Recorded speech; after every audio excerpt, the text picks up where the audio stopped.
Hey campers, George here, back in the man cave in the South 40. What a disaster. It took me an hour to get in here because everything is frozen. We had a lot of snow, then we had rain, cold weather, ice, wet snow. It was a disaster getting in here, but I got in, and as you saw, I could cut up some wood here because I want to make some ferro rod handles. When I was in California over Christmas, visiting the kiddos and the family and everything, I went for a walk and I found some wood that I really like. It's this stuff here. You've seen this before, I'm sure. This is California coastal buckwheat. It grows in a twisted fashion. How it grows is under the ground. The root system, it spreads not very far under the ground, and it twists when it does it. You can see it there. But when it sprouts up, those are straight, so it doesn't have that curved effect. It's not quite as good looking as this. So I had to dig up a little bit, found a root, and just followed it, cut me some wood. So I've got those cut off, and as you saw, I tape it up because you need to support it when you cut it, or else it tends to break apart. So you have to support it when you cut it. But if you watch my last video where I went walkabout in the snow with Will and Lee, I found a piece of basswood, this guy here. Now it's really light and it sounds a little funny. It was a really old tree that had died that I pushed over, and we cut a log out of it. I'm going to cut a piece off here because I want to see if I can carve it. It might be bad, and see if I can make a spoon or something out of it. So I'm just going to cut it off here, and then we'll give it a try. Will did say I can come back and get as much as I want. He's not worried about it.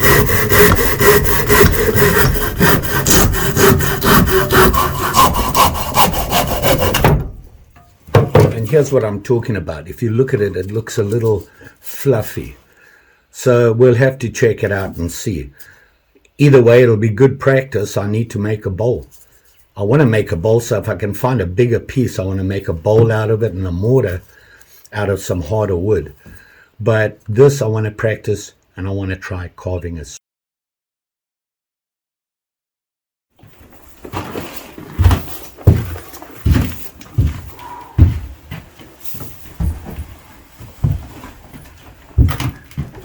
I made it in. That's a start. It's freezing out there. I've got two jackets on. Oh, the light works. That's a plus. Let's do some drilling and stuff on some ferro rods. Let's get this stuff out. I got me a tool thing. A whole bunch of tools for almost nothing at the local hardware Lowe's. Cobalt, drill, regular drill, impact, skill saw, couple of things for a really good price. That's what I'm going to be using now. My poor Hilti, the batteries are dying. They're like $300 a piece. It was cheaper to buy a whole new set with batteries. What do? Got all these guys. These sticks. I got to drill them now. I cut them and everything the other day, but now we got to drill them. So these are the ferro rods I'm using. These guys here. Get them on Amazon for about, I don't know, $10 for 5. They're pretty good. So I'm going to use them to put them in these. And I have these taped up to support the wood. When I drill in, I'll start with a small hole and then get bigger. Oh, it is. It's a 5/8 drill bit. And I'm just going to use a smaller drill bit for the initial pilot hole, and then maybe go a little bit bigger and then bigger. We'll see how we go. This is not perfectly straight. It's slightly bent a little bit. So what I want to do is make sure that the best way it goes in your hand is a better fit. I use a cloth here just to protect the wood in my vise, my little weenie. what I want to do is clamp it in there so that it's level-ish.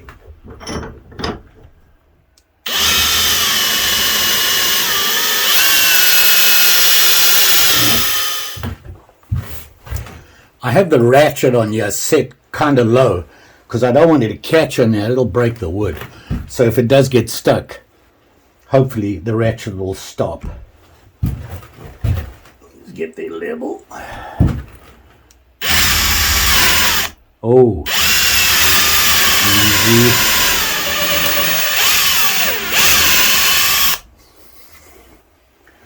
That cracked a bit. I went in too quick. Now this is the important part. When you get big like this, if you go crooked, we're going to screw it up.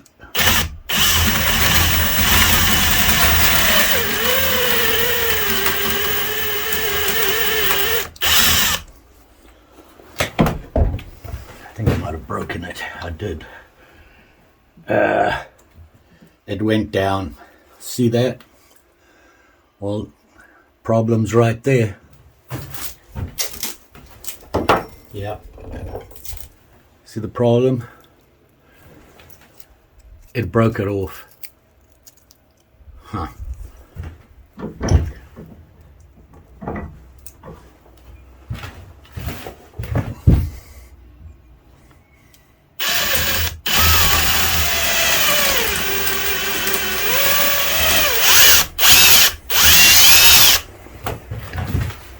That looks pretty straight.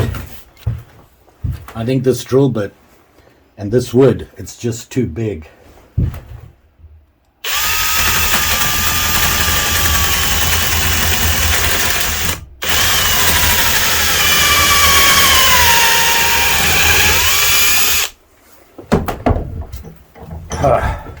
That one seemed to be okay. Let's have a look.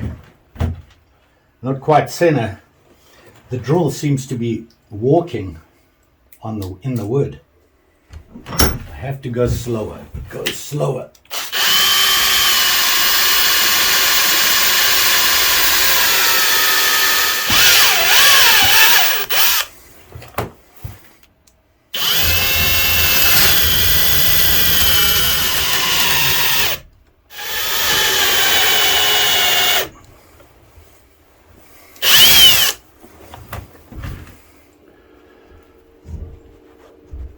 Yep, that one worked.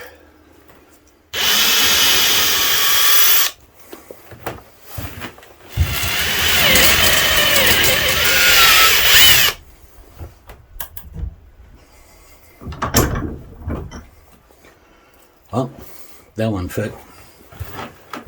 Well, we've got three. I just don't know if this one's gonna fit. Let's give it a try.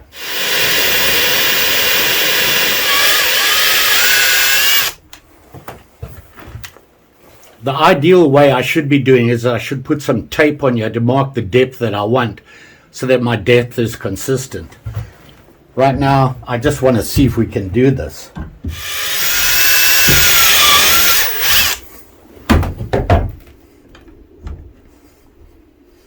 Well, another one. I wonder if I can fix this one.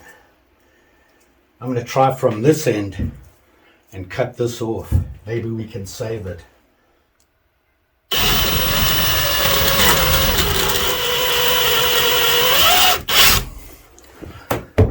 I don't know if that worked. Maybe we salvaged it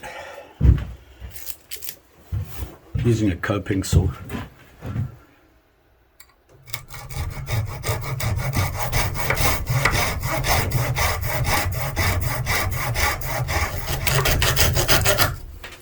Well, we may be able to salvage it. The reason I use the coping saw is it has really fine teeth and it doesn't put a lot of pressure when you're cutting through. This is a bunch of little pieces of wood stuck together by the root system. The problem is if you do heavy duty teeth, it's going to rip through them, kind of like this did at the bottom here because there wasn't enough support. You can see how they move. So they rip, but I can clean that up with a knife. So we got the holes all drilled. Now I've got to deal with my piece of basswood. The basswood's not going to be a fire starter. What I want to do is just cut a piece off here so that I can draw what I want to carve on here. And I want to carve a spoon. I have more of it here. I have another piece here that we got when we were on Will's property doing that walkabout in the snow. And if this works and there's nothing wrong with this wood, I'm going to use that to make a handle on another walking stick, because I think I might be able to carve a nice head into it. You know, one of them old man of the woods heads or something like that to go on top. The problem I have right now is in my workshop, I have no way, well, my weenie workshop, I have no way to hold this so that I can cut it. Part of the kit that I got on this brushless cobalt system was a circular skill saw. Problem is I have no way to hold it to cut it, and I have to cut it long ways. The other thing that I have to take into account is it's not perfectly round. So I had to decide where I'm going to cut that piece off and where the bowl of the spoon is going to be. And I wanted it on the bigger part here. You can see this goes a little teardroppy here. So I'm going to cut it off here, and then that'll give me enough room to make a nice deep bowl. See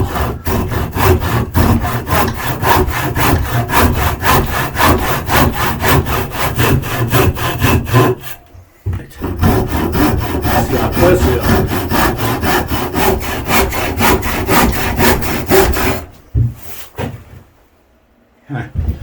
I missed, but there you go.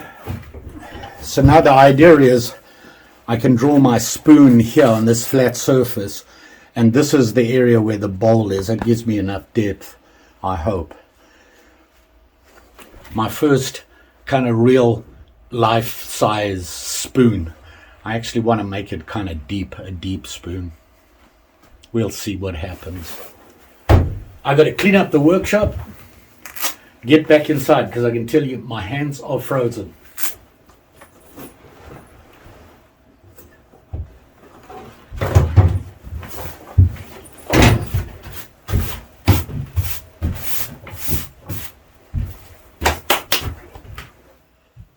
So here we are back in the man cave in the cottage, and just got all my stuff together here. You can see there I've got the stuff that we drilled and cut. Here are the ferro rods I'm going to be using. They are from Ferro Fire. Got them on Amazon, and I'm going to be sealing everything up with this Minwax polyshades, and it's a stain and polyurethane mixed in one, which stains the wood nicely and then gives it a little bit of strength, so it's not going to fall apart, hopefully. And then I use Elmer's glue to glue the ferro rods into the handles. Now I use that because it's fairly strong, but it's not too strong that if you need to pull out a ferro rod, you can actually get it out and replace it with one when you run out. And of course I've got my wood whittling stuff here, which I'm going to use to clean up the edges on here. You don't want sharp edges on these, and just clean them up in general, round things off so that there's nothing sharp there to cut you or anything like that. So I'm going to do that now. And then, so I'm just going to take off all this tape and everything. Now the tape, I'm using Gorilla Tape, which is pretty strong, and the problem is it'll pull off the coating on the wood, which is not a problem. I'm going to sandpaper this stuff down. Now I have used electrical tape, and I did that here, and I want to see if it's going to pull the wood off as well. Yeah, it did. See that? Oh well. But it gives it a little bit more character. So now we've got all the tape and everything off. Now what I have to do, I'm going to show you here. If you look at this piece of wood, that's sticking up. Now that's going to be a problem. If you look at that, it's going to sting when you grip it really hard. So on all of them, they all just need to be cleaned up. So I'm going to do that now, and I'm going to be safe, George, and put on my cut gloves. I'm not a big fan of these because I tend to lose grip with them, but hopefully it won't be too bad with this. So I'm going to look at this one, and this one's pretty clean. So I'm going to just round off the ends here and get wood chips everywhere. And just by slowly working my way around like this and taking a little bit off at a time and slowly working around, and then work up towards the top and just keep going away at it like that. So you can see I'm just working and working and working it, and you can see it rounds off pretty nicely. And I'm going to do that on this side. It's not so important because your hand's not going to be there. It's where the ferro rod's going to go in. But I just want to get rid of that sharp edge. So I'm just going to go around once and just clean them up. This is that one, by the way, that kind of fell apart. The first one I cut. I'm hoping I can salvage this one. And just clean it off so that there's no sharp edges on it, on either end. And I'm going to do that through all of them. I'm not going to have you watch me do that, but I'll show you what else I'm going to do. These little stickers coming up here, I'm just going to go through and break them off, get them out of the way. I'm going to sandpaper these to smooth them off and get rid of the excess what's left of the bark on it. You see these things? They tend to peel up. So I'll go through and do that on each of them and get all these things off. You can see them there. Lots of stickers. So I've got to just cut those down so they're not going to cut into my hands. So I've trimmed off all the ends, made them a little less sticky and pokey, and now I've got to get some sandpaper. Sandpaper and just quickly go over them and just give them a very quick rub. Smooth them up a bit before I put the polyurethane on. Give them a little cleanup, and it just makes them a little cleaner. And we'll work through those.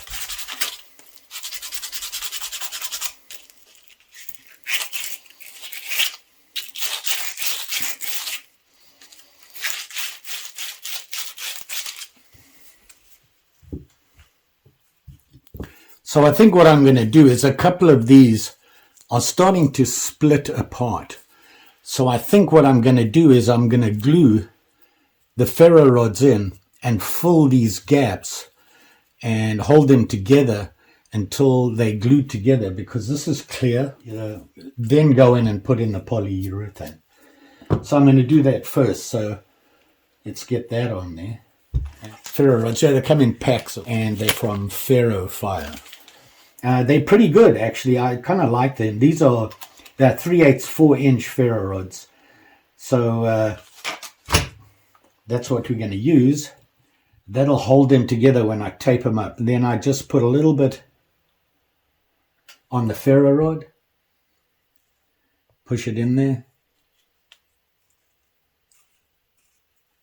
And I like to fill the end up here. I don't like to have a gap. And then do the same thing with these ones. Now, these ones are okay. They're not splitting or anything like that. That one, I think I was in a little bit too much of a rush. That was the first one that I did there, and it kind of split it apart. And if everybody's wondering why ferro rods are black, they actually coat it. Because it is ferrocerium, it rusts really easy. So coating it like this stops it from rusting. That's why before you actually use them, you need to scrape off that coating, otherwise they won't strike. Well, this piece here, you can see the difference in the size. This piece here I found about a year ago when I was out there, and I haven't been able to find another piece that big again. So there you go. You can also see that the ferro rod I use the, this is an Eric's light ferro rod, a little bit bigger. I have a couple of them that I use. So now there they are there. Now we got to sit and just leave them there to sit and dry. And then we'll go to give them another little rub down, make sure everything's good. And then we'll put the polyurethane in. This rod here, this ferro rod here I made, you can see the wood here. And it was made out of a really, just a plain piece of wood.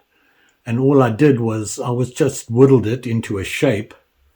And then I shaped it the way I want and then gave it a little bit of character in there. I burnt the wood and then sandpapered it to give it a bit of color. And then put the polyurethane on. And this I've had for quite a while. And it's actually,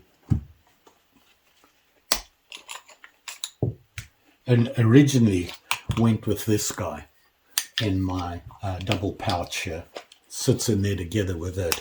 Goes on my belt when I'm trudging around the booth. I have a ferro rod and a knife. This guy here, I don't know where I got this little thin ferro rod on, but I found this piece of wood. And it's an interesting piece of wood. If you look carefully at it, and I'll try to get the reflections off there, but can you see the pattern in the wood there? All that pattern? That is actually from bugs crawling around underneath the bark. They eat their way through underneath the bark. So I found this piece of wood, took the bark off and saw it, and then just made the little twirly pattern on it and did the same thing again, basically the same thing.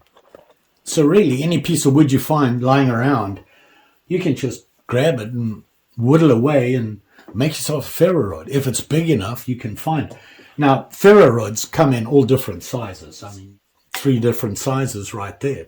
So the size of the wood, if you know what you like, if you prefer something this big, you know what the size is. When you look for a piece of wood, it just needs to be big enough to take it.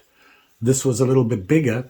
I just found this and then realized it was big enough to take one of my Erics. So it's fun little projects to do. Unfortunately, I'm starting to gather fire rods. They're gathering like knives. I don't know, every time I come in my cottage and I go into the man cave, there's another ferro rod or there's another knife. Don't know where they're coming from. They're multiplying on their own. So we're going to let these dry.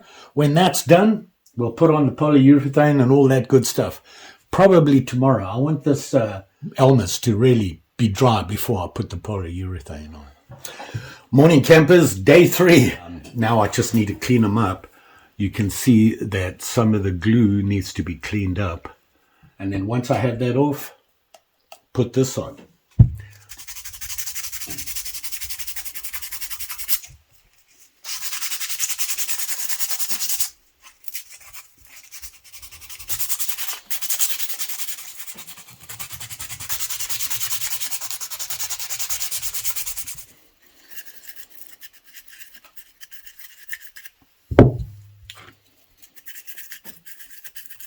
So I cleaned these guys up, made sure that the glue is dried up on them, and just sanded them because it brings out more of the, it's not really the grain, but the shape of the wood.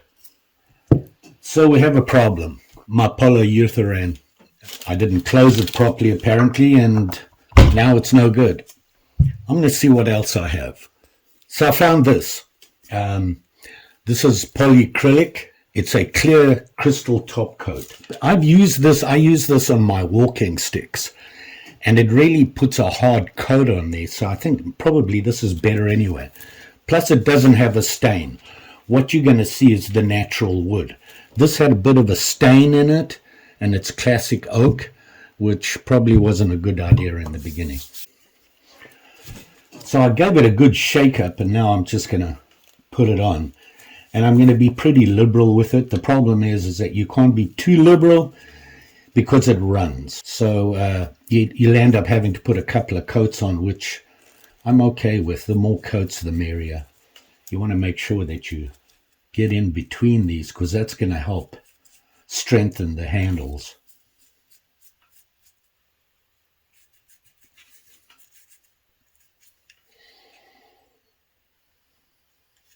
Just put them out to dry for now. I even did some on the other ones. So I have them all coated.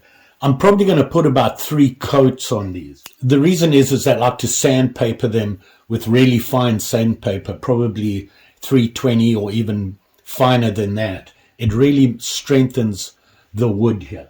Now, I don't have to do that if I just go and grab a regular piece of wood. It's solid, it's together, the grain holds together. Linseed oil or something, just to keep the wood preserved and stop it from drying out, would make a good handle, and it really brings out the color of the wood if you have a really good grain wood that you use. So let them dry, give them another coat, let it dry, give them another coat, and then they'll be ready. Well, finally got the 3 coats on, and I just touched them up on the other 2 coats before I put the last coat on. And here you can see the handles here.